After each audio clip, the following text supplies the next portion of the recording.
ఈరోజు మనం మాట్లాడుకునేది రేఖా గుప్తా గారు. ఆమె ఈరోజు ప్రమాణ స్వీకారం చేస్తుంది. అలాగే బీజేపీ అనుకూలమైన సీఎంలు, అలాగే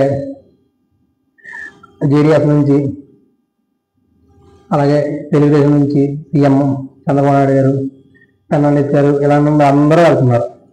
అలాగే సంఘ నేపథ్యం కలిసి వచ్చింది. నెక్స్ట్ ఏబీవీపీ నేపథ్యం. అలాగే ఈమె పుట్టింది హర్యానాలో, మాత్రం ఆమె చదివినంతా కూడా ఢిల్లీ. ఎందుకంటే ఆ నాన్నగారు స్టేట్ బ్యాంకు ఎంప్లాయ్ అధికారి.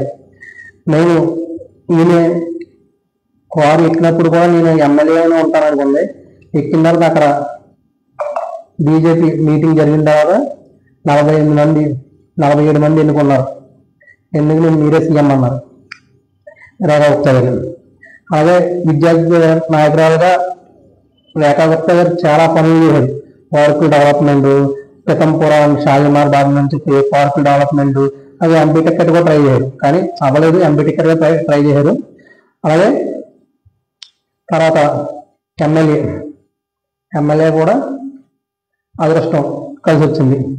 అలాగే నెక్స్ట్ చెప్పుకున్నది ఏంటంటే 2015-20లో తక్కువ మ్యాచ్, 2015 10,000 ఓట్లతో, 2020లో 3,000 ఓట్లతో, 2025లో 29,000 ఓట్లతో మ్యాచ్ నగ్గారు. 2 సార్లు ఓడిపోయినా సరే, 15-20లో తక్కువ మ్యాచ్ ఓడిపోయినా సరే, 25లో 10% భారీ మ్యాచ్లో నగ్గారు. ఈయన ఢిల్లీ పితంపురం నుండి కౌన్సిలర్గా పోటీ చేసి మేయర్ కింద కూడా తీసిన అనుభవం ఉంది. నేను ఫస్ట్ ఎమ్మెల్యే. అలాగే బీజేపీ ఢిల్లీ ప్రధాన కార్యదర్శి కింద, అలాగే మహిళా మోర్చా వైస్ ప్రెసిడెంట్ కింద, అలాగే శాలిభాగం నుండి బీజేపీ కార్యకలాపాలన్నీ దగ్గర చూసింది. పితంపురానికి శాలిభాగం నుండి బీజేపీ కార్యక్రమాలు, ఆర్ఎస్ఎస్ నేపథ్యం, నెక్స్ట్ సంఘ నేపథ్యం, ఏబీవీపీ, ఇవన్నీ కూడా బాగా కలిసి వచ్చి దీనికి అదృష్టం పలుకొచ్చింది అనడానికి అందరూ.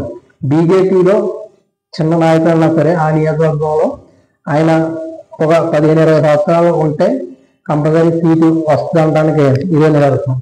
100% అక్కడ మనీ చూడరు.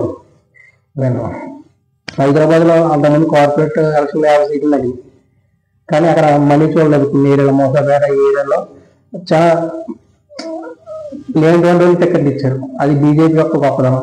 డబ్బు ఉన్నవాడు లేదా, అండ్ ఆర్ఎస్ఎస్ నేపథ్యం ఉండాలి, సంఘ నేపథ్యం ఉండాలి, హిందూ భావజాలం ఉండాలి. ఇవన్నీ ఉంటే గ్యారంటీ వస్తుందనడానికి రేఖా గుప్తా గారే కారణం. రేఖా గుప్తా గారు కాదు, అలాగే మధ్యప్రదేశ్ కానీ, రాజస్థాన్ కానీ పాత సీఎంలు తీసేసి కొత్తగా వాళ్ళకి ఇచ్చారు.